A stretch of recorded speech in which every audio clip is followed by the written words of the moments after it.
What's up, guys? Welcome to part 2 of Bye-mageddon. I think we had a Bye-mageddon earlier in the season. I forget exactly which week, but it was pretty brutal. So this is part 2. This is right before the fantasy playoffs, so you guys are probably down bad the same way I'm down bad. And I know I watched earlier in the week a couple of waiver wire videos. People were touting guys like James Cook, guys like DJ Dallas and stuff like that. And I think that's kind of I'm not quite sure that applies to most people. I don't know if James Cook was on anybody's waiver wire. I think he was a pretty high value. I mean, at the least, he was a handcuff to Singletary. But in reality, he was already kind of like a usable deep league flex type of guy. I mean, he fits the mold of like a handcuff that has his own value. And then if the starter were to go down, he'd be crazy. So I don't know if he was really available. And on that note, I want to bring up some really deep guys. I mean, with a Bye-mageddon, you guys might be struggling the same way I am. And I'm actually starting 2 of these guys in my most important league. So let's just quickly get into them, guys. First guy on the list is Mike Boone. So I picked up Mike Boone in week 13. Pretty much as soon as he came back from IR, I picked him up because I remember that before Javonte Williams went down, Mike Boone was the backup. And he was actually getting some work. So if you look at weeks 4 through 7, he was, 36% of the snaps, 41-36. And he had some pretty solid productions, pretty decent yards per carry numbers. And he was getting some targets out of the backfield. Goes on IR, gets injured, comes back last week. And then, during all this time that he was injured, obviously Javonte Williams goes down. Latavius Murray comes in and becomes the feature back for the Broncos. And I know the Broncos offense is decrepit and horrible. I'm not telling you to put a bunch of faith. Remember, these are super deep guys. These are guys that you could potentially find on your waiver wire. Guys that if you're just throwing a prayer out, if you're in a really competitive league the way I am, these are the only types of guys that you could find on the waiver wire, some of which you couldn't find. So again, Mike Boone. Now there was an interesting report. As I said, I picked him up in week 13. There was an interesting little news tidbit from the offensive coordinator for the Broncos. So he said he absolutely sees Mike Boone having a bigger role in week 14 against the Chiefs. And he kind of mentioned that the second week I see him going up. He said Boone carried the ball 6 times. He said that coming back from IR, we took it easy on him. Now, what Sleeper says is that Murray's going to continue to lead the backfield, but it sounds like Boone might have a bigger complementary role the rest of the way. Now, I have a hope and perhaps the chance that Mike Boone completely takes over the third down role and takes over some early down role. And again, going up against the Chiefs this week, I expect the third down role guy to be pretty effective and pretty involved. I mean, I expect the Broncos to be losing. They have a pretty stout run defense, which means I don't know, with game script, with the era pointing up, with Latavius Murray being 106,000 years old, why not give Boone a little more run? Boone's not some young asset that they put a lot of draft capital in by any stretch, but I don't know. I feel like he might have a little more juice than Latavius Murray. I mean, Murray has been solid everywhere he's gone. I'm not ripping Murray, but I don't know. This is just a deep fucking dart throw that I'm personally starting this week. I'm not thrilled about it. I have pretty good wide receivers, so I've been punting running back the past month anyway because I've had guys like Alvin Kamara. So why not? Maybe this dude can match the fucking 2.5 points that Kamara's been giving me. So check out Mike Boone if you're desperate. He's probably on your waiver wire. So next guy is Travis Homer. So DJ Dallas and Kenneth Walker have both not practiced, and that's it's currently Friday morning for me. So the Thursday practice report came out. That's the important practice report every week. It's one that teams are required to submit their injury reports because it's usually 3 days before they play. So both of those guys have not played. Tony Jones was in the game after DJ Dallas went down for the Seahawks, and he looked bad. He went 7 for 14. Travis Homer was injured He had like a small knee issue, and he got sick, so that's why he wasn't active last week. While if he was active, I would have expected him to be the first guy up when Kenneth Walker went down. And I know Travis Homer's never had like an early down role, but the dude is fucking built, man. I don't know if anybody's seen him like on TV. He's fucking built.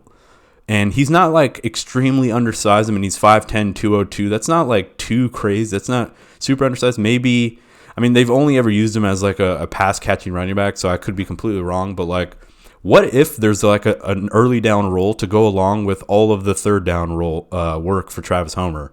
And again, this is contingent on whether or not Kenneth Walker and DJ Dallas play. But I think he's above Dallas regardless. So that's just my theory. We don't have much information from the Seahawks other than the fact that they haven't practiced, as I mentioned. But I think you can get some sneaky production from Homer. And in Week 12, he did have a receiving touchdown. 2 receptions for 45 and a touchdown. I mean, again, these are like scraping the like, you're beyond just the bottom of the barrel at this point. You're like scraping, under the casket 6 feet under the ground. So these are just flyers. Check out Travis Homer, pick him up. I'm starting Boone and Homer in that same league that I'm talking about.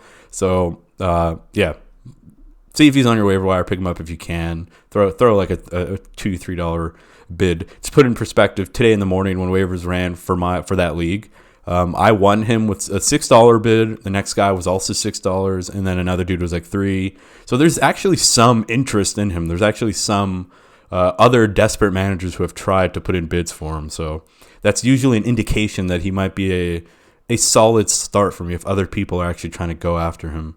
Unless your league's full of tacos, then that might be a reason not to start someone. But anyway, next guy is Jerick McKinnon. Again, this is in a super deep league. He might not even be available. In a very competitive league, he's not available. This guy has not been available in my league the entire season. I mean, he was picked up early November, and dude didn't drop him since. He's been pretty active, pretty involved. He has like the third down role pretty much on lock. They seem to really trust McKinnon around the red zone as well. So I predict that McKinnon will have a role this week. As I mentioned, the Broncos have a pretty strong run defense, which means the pass catching role might be an effective person this week against the Broncos. So McKinnon, he's a veteran. The Chiefs like him. Isaiah Pacheco is not really... he's not the most... I mean, he's a rookie, so I'm not entirely sure that the Chiefs trust him completely in a game like this where they're fighting for like the number 1 seed and the bye in the AFC. So I predict the Chiefs being really really careful, and not to give Pacheco too much run. I'm a big fan of Pacheco, but Pacheco, I don't know. I'm saying it like a gringo. But yeah, I don't know. I think Jerick McKinnon's going to be a beast. I think he's going to be involved. He's going to get you anywhere between like 7 to like 15 fantasy points, 15 being like a really good day, 7 being like, all right, he caught, 3 balls for 30 yards, maybe had 20 yards on the ground or something like that. I mean, if he can replicate what he did last week, fuck yeah, let's go. Like as a deep league, deep league flyer, why not? And speeding this up a little bit, the next guy is Nyheim Hines. Now, let me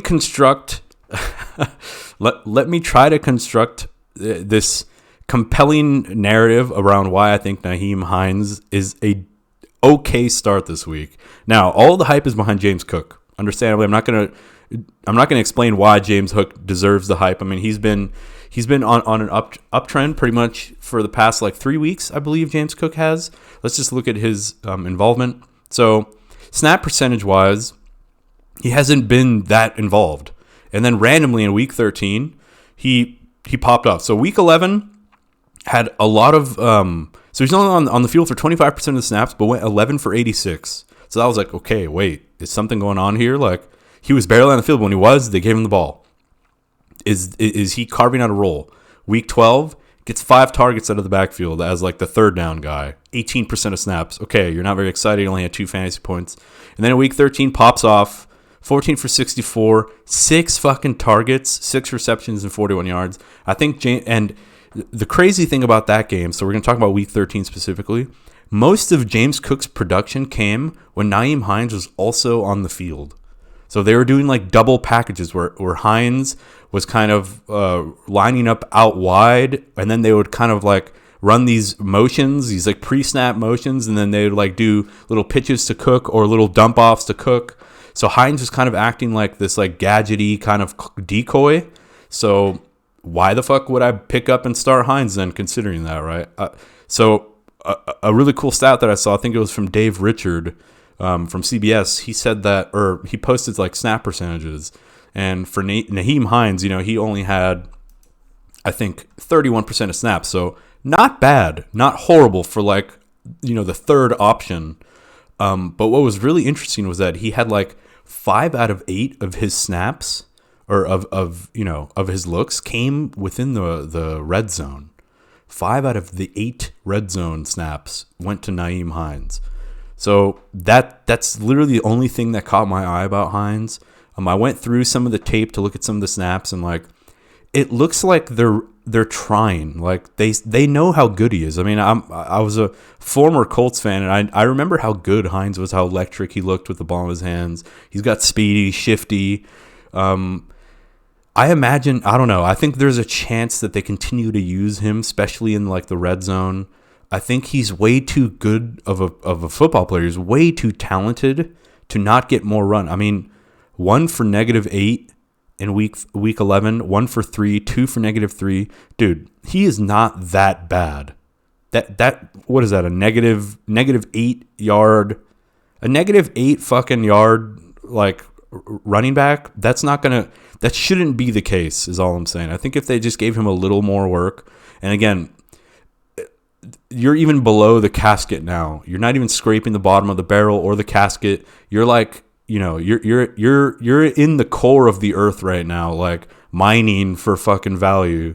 And Nyheim Hines, I think, can be like, if you're looking for someone who can get you like maximum fucking -5 or no, I'm playing. If you're looking for someone who can get you like ceiling 10 points, and that's if he somehow gets a touchdown. If in the red zone a play breaks down, Hines is open, dump it. Again, this is the week before playoffs. If you're fucking desperate and you're looking for a guy, he's talented. He's on one of the best offenses. Give him a look. Give him a look with your eyes closed, if that's possible. Pick him up and start him, but don't look. Keep your eyes completely closed if you need to. Hope this helps, guys. It's like super deep league pickups. These are just prayers. If you're maybe punting at running back, if all of you guys are on bye like me, and the waiver wire is decrepit, these are maybe 4 guys that could potentially give you something. And yeah, I hope this video helps and was a little entertaining. Catch you guys in the next one. Peace.